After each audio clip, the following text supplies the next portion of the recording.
Hej og velkommen til denne korte introduktion til Visio i ThinkLink.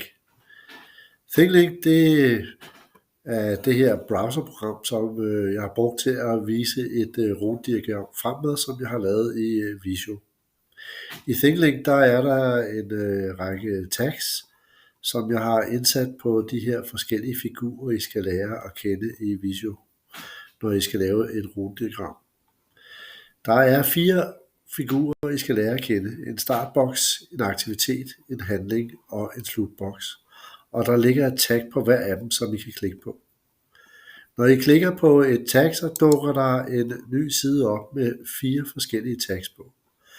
Det er de 2 tags her øverst oppe, som I skal interessere jer for, og som I skal lære at kende. I'et er der, hvor I har en kort information om den aktuelle figur, I har klikket på, og når I klikker på bogen, så får I lidt mere udførlig. De 2 hernede, henholdsvis Globussen og YouTube-tagget, de har samme information på alle figurer.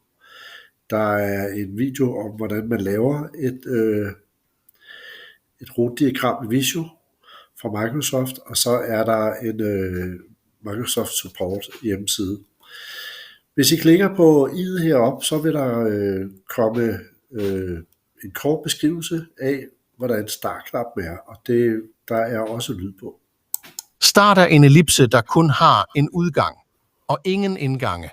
Betragt start som at klikke på en exe-fil eller en genvej på dit skrivebord, der starter et program.